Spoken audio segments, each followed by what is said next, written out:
5 คูณ 10แต่มันไล่เบิ่งเลยเงินบ่พอบัดนี้เป็นอีหยังนี่พ่อน่ะบ่นี่น่ะพอแล้วไม่เป็นนี่จักแผ่นจังเบิดนี่65 65ไม่นี่ก็พอแล้วไม่48 60ตัวนี้บัดนี้พวกคางยังเด้ยังเลยตัวนี้ยังเลยนั่นแหละไม่พวกคือคางนั่นแหละมันยังเนี่ยนี่ได้อยู่ได้นี่เนาะนี่เสียไปยังนี่น่ะไว้ให้นายนายเอ้ยมันหน่อยเดียวเพิ่นเอาเฮ็ดพวกมาให้นี่เอาดูปืนหรือแนวมันนกดำไม่เก่งกินโนด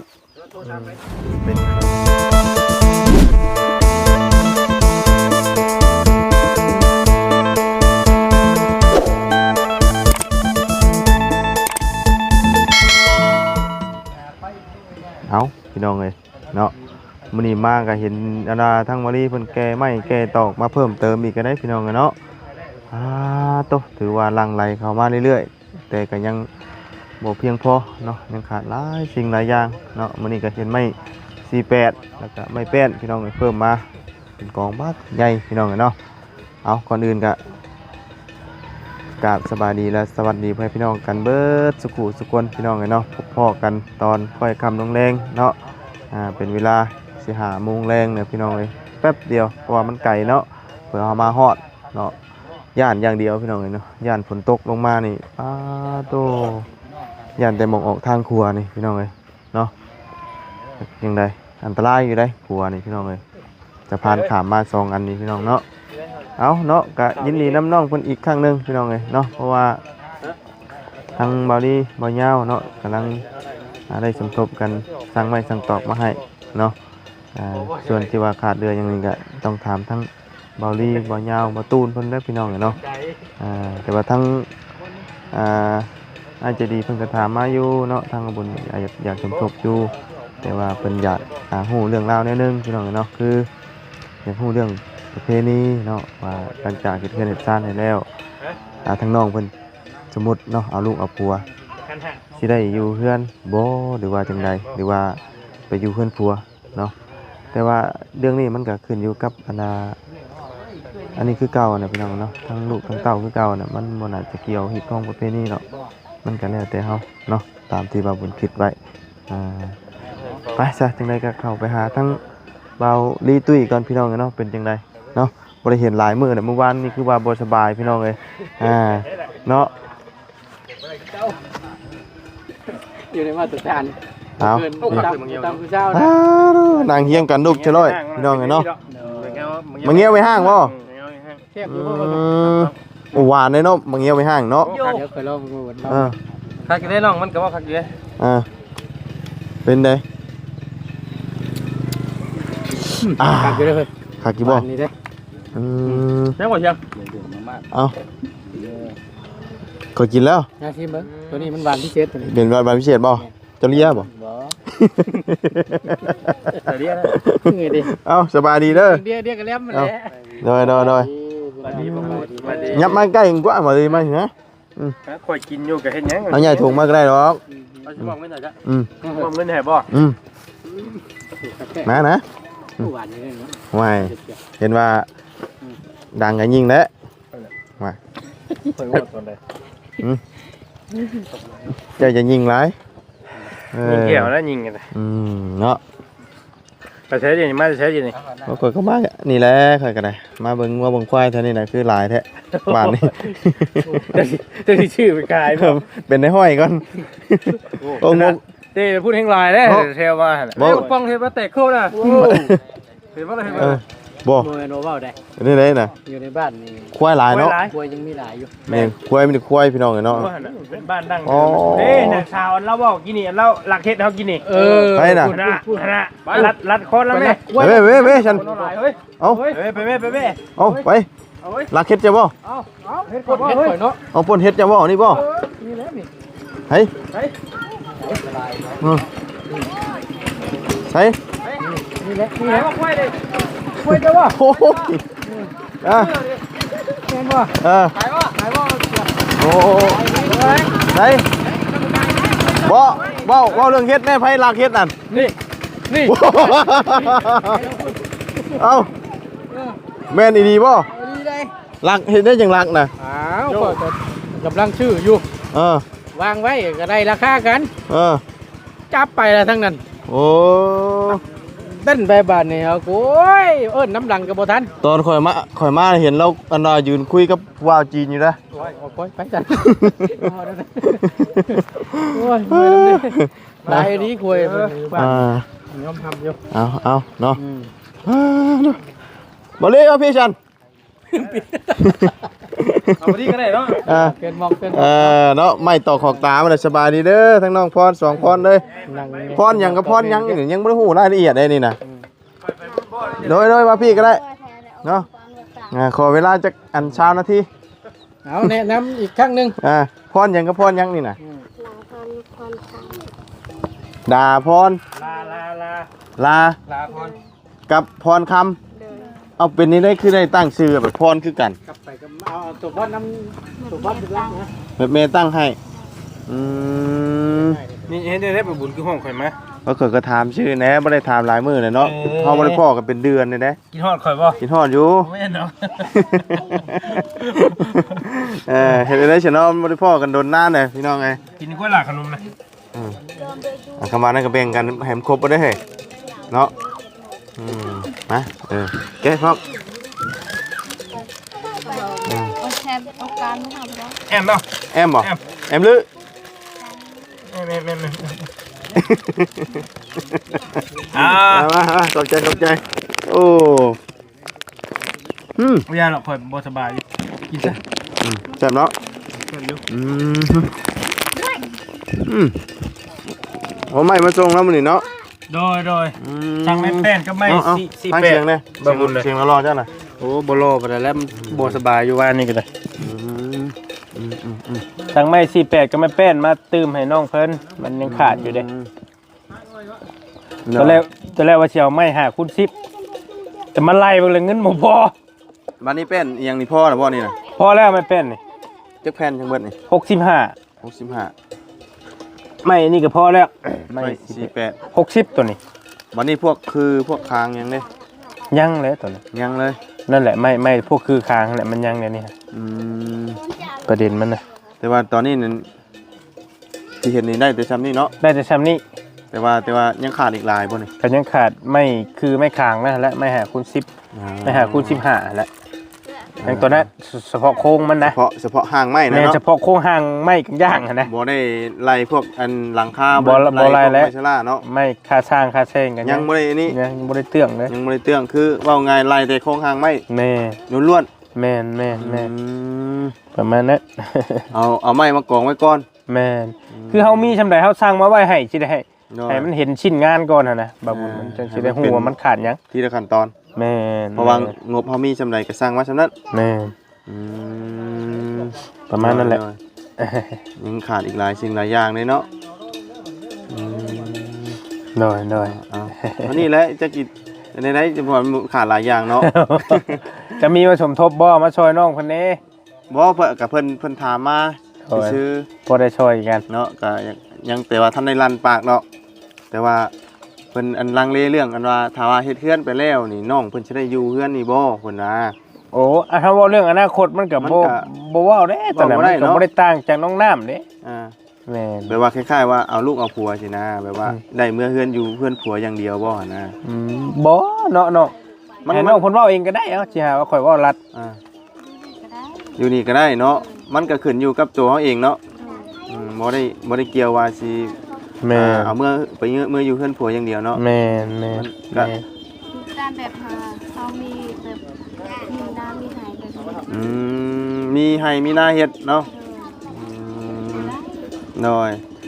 เบิ่งเคียนน้องน้ำเป็นตัวอย่างก็ได้บ่บุญเพราะว่าเพิ่นก็ชนเผ่าเดียวกันกับน้องน้ำนะ น้อย คือน้องน้ำเฮาเฮ็ดให้น้องเฮือนให้น้องน้ำน่ะเฮาก็บ่ฮู้ว่าน้องน้ำสิได้อยู่บ่ แม่น อนาคตหั่นน่ะ มันว่าอนาคตมันก็บ่แน่บ่นอนเนาะ แม่ มันเป็นสิ่งที่แน่บ่เห็น แม่น มันก็ แต่ว่าน้องเพิ่นก็โอ้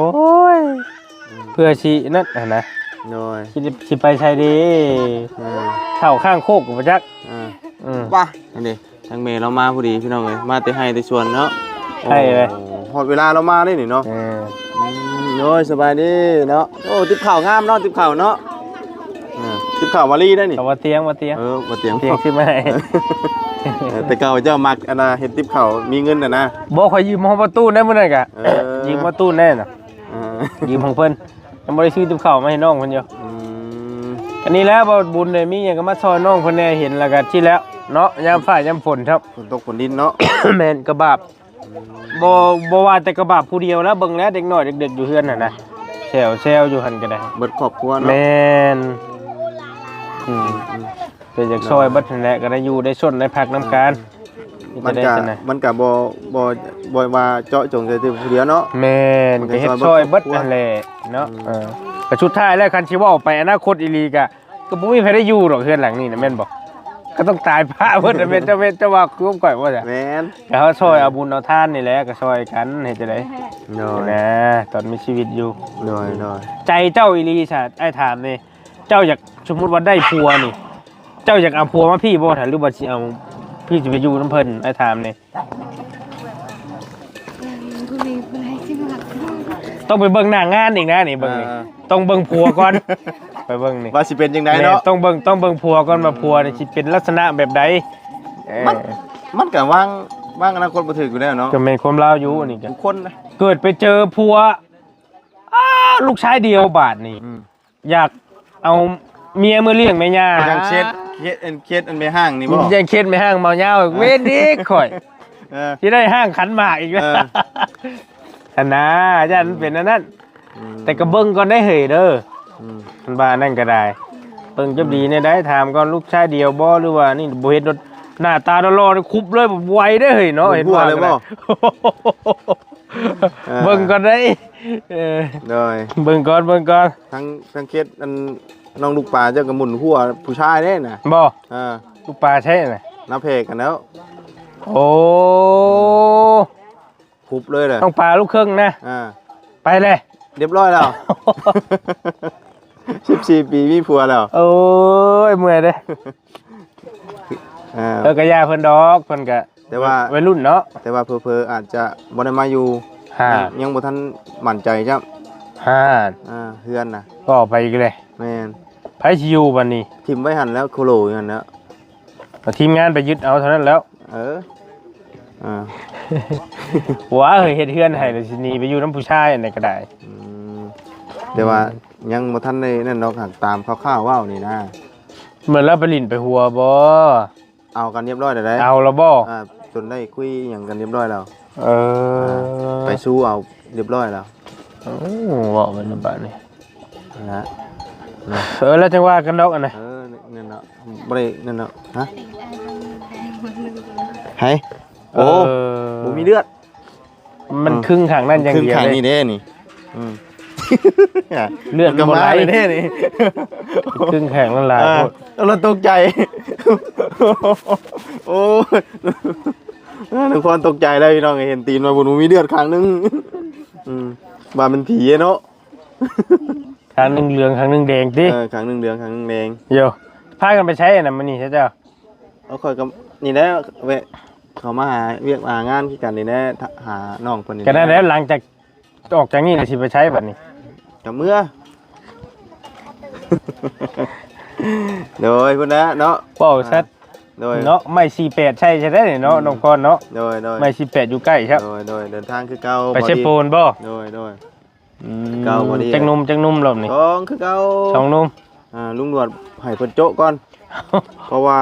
เงินเดือนยังบ่ออกเลย บ่มีทุนเลย บ่มีทุนแล้วเงินเดือนเราบ่ออกเฮ็ดได้ไหนก็บ่ออกว่าดีเลย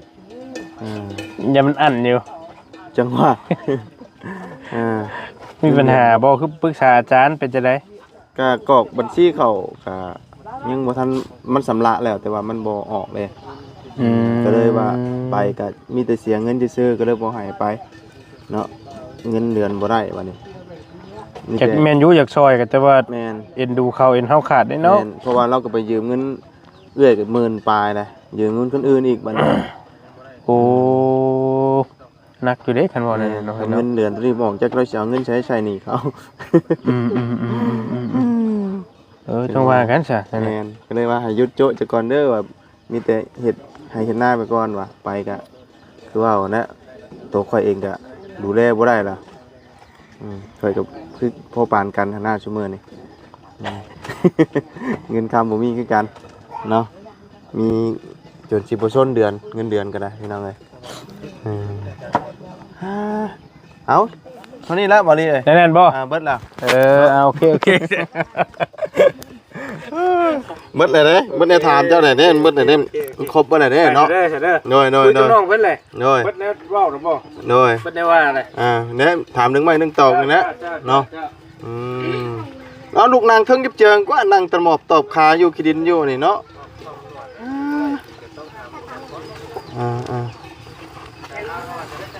ลูกนั่งอยู่เทิงไม้พี่แล้วนี่ไม้สวยๆงามนี่เนาะ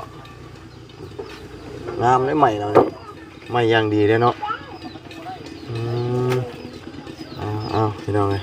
มีแต่ไม้ย่างมาเลยเนาะเอาเพิ่นเดานี่โอ้งามขนาดได้นี่4 เมตรอย่างเดียวเลยทั้งเสาทั้งอย่าง4 เมตรไปเลยเนาะพี่น้องคือว่าเพิ่มเติมมาเรื่อยๆเนาะใกล้เป็นความจริงกันได้นี่เนาะใกล้สิบ่ได้ไปนอนเฮือนประตูไม่ตู้แล้วเนาะให้ชิบอยากนอนเฮือนตัวเองเนาะนอนเฮือนตัวเองได้อยู่น้ำเมน้ำนองน้ำนุงเนาะมันก็อบอุ่นเนาะเฮาไปนอนพุ่นคือว่าวเนี่ยเฮานอนไปมือๆเนาะว่าไงเนาะนอนตื่นมาแล้วก็หาอยู่หากินเนาะน้อยได้หาอยู่บ่เห็ดปวกฮะพ่อเห็ดปวกพ่อเห็ดยังค่ะโน่เห็ดน้ำหมากบ่อ๋อไปหาทั้งในโคกแถวนี้น่ะทั้งนี้มันเป็นโคกบ่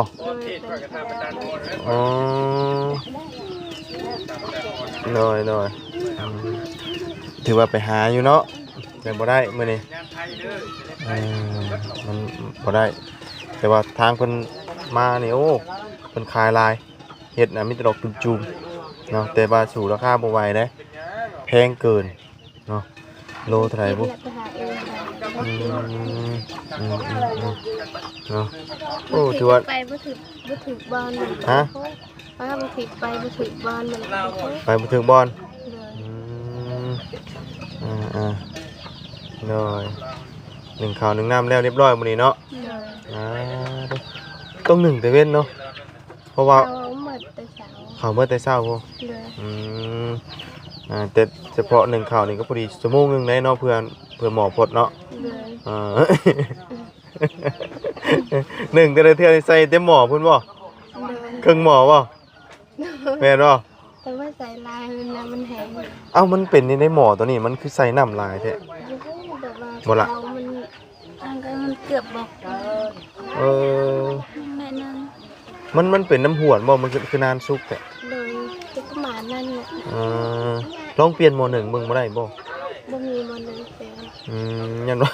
เป็นหม้อหนึ่งเนาะเห็นหนึ่งมาได้นั้นจนใส่น้ำจนเต็มเนาะจนครึ่งหวนมันก็เข้ามันก็นานสุกเนาะเขาก็ถือว่านานสุกเอาน้องเลยถือว่าดีมุกดีใจน้ำเนาะมื้อนี้ก็ทางวันนี้สั่งกับบ่ยาวสั่งแป้นแล้วก็สั่งไม้48มาเพิ่มเติมเนาะแต่ก็ได้มาจบเลยไปได้คำเลยเฮ้ยสิออกแล้วบ่บอกแล้วไปเงินห้างหมู่บ้านไปเงินเจ้าเป็นกับเฮ้ยแล้วเงินห้างนี่บ่ป้าโตฝนตกมานี่เนาะวันนี้เราจมอยู่ตัดคลิปกันจักสิได้เหรอเอาข่อยก็เฮ็ดให้คนเบิ่งคือกัน360ของ3อยู่ติดไว้เบิ่งบ่10วิไปอันว่าเฮือนเมื่อวานนี่เราอยู่บ่มื้อนี้เนาะจักเฮือนไปล่ะอันโมเมนต์อันนะอันเฮือนอันกกม่วงหมากมันลายนะหมากม่วงนี่เนาะลกครับฮะโดยว่าจะไปเบิ่งอีอยู่มื้อนี้เนาะไปว่านี่บ่พอ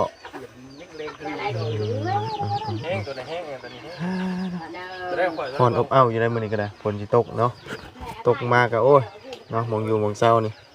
ตากระบาบเพิ่นได้พี่น้องเลยเนาะเป็นได้แสงสว่างหุ่งคักบ่ โดย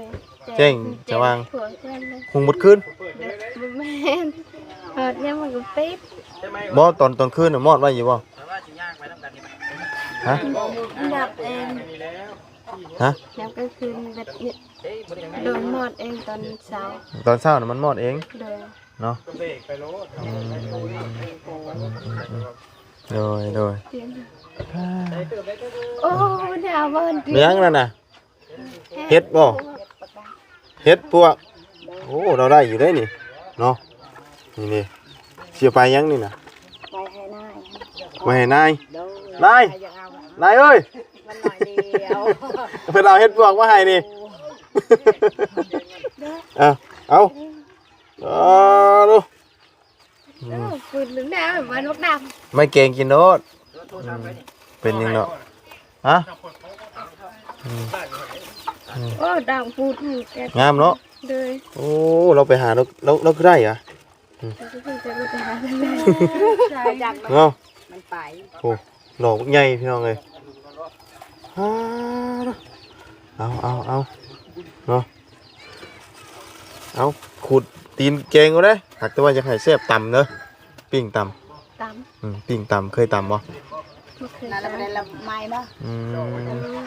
ถือว่าบ่เคยต่ ตอน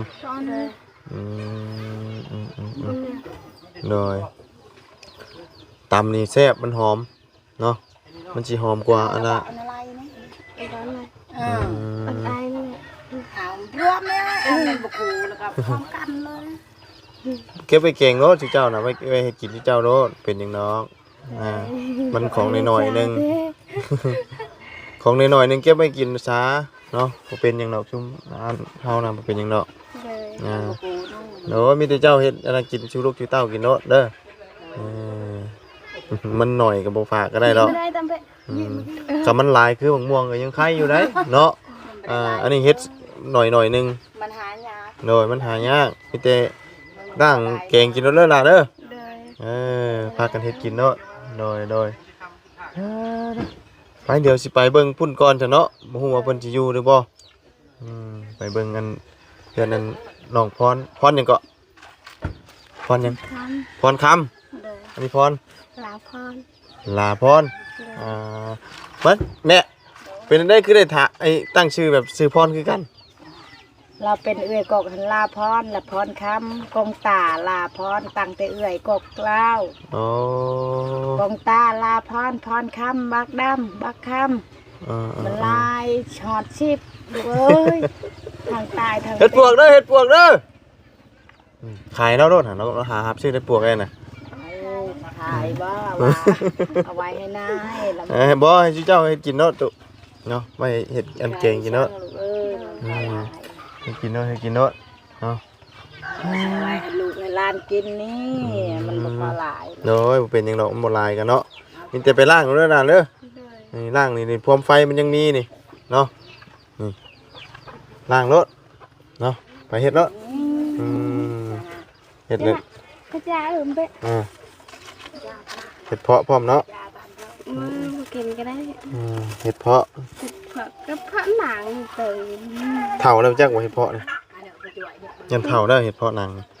เนาะคำว่าดำๆนี่แม่นนะ อันนี้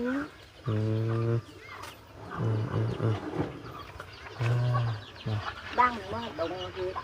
บ่เต็ก ลองเพื่อไป โอ้ไก่กินยังน่ะ ด้วยจ้า ชิว ไล่ไล่ไล่ ๆไล่ๆเนาะภาษาเดียวอันเฮาไปพุ่นกันได้ซั่นเด้อ โดย โดยมื้อนี้บ่ได้มีหยังเอาต้อนซับมื้อหน้าเด้อโดยมารถหันค่าเพิ่นปิดเนาะมื้อหน้าเด้อโดยอยู่ดีมีแฮงเนาะไปเอาไปก่อนเด้อไปพุ่นก่อนพี่น้องเอ้ยไปหาหลักเงี้ยวอันสาวไม่ห่างก่อน ไปเนาะไปซะพี่น้องเอ้ยมื้อนี้ก็มาหาน้องพรเนาะก็ถือว่าได้รับไม้เพิ่มเติมมาอีกเนาะแต่ก็ยังขาดหลายสิ่งหลายอย่างพี่น้องเอ้ยเนาะเอาเรื่องราวที่ว่าเพิ่นให้มาบุญธรรมก็คือว้าวนะพี่น้องเนาะเพราะว่ามันก็อยู่กับสิทธิ์ของเขาเนาะว่าสิอยู่หรือสิทธิ์ ไปอยู่เพื่อนครัวเนาะนี่ก็ได้เนาะไปซะพี่น้องสำหรับคลิปนี้ลำลาหน่อยเด้อพบเจอกันใหม่ขอบคุณพี่น้อง FC เด้อที่ติดตามรับชมไปแล้วพี่น้องสบายดี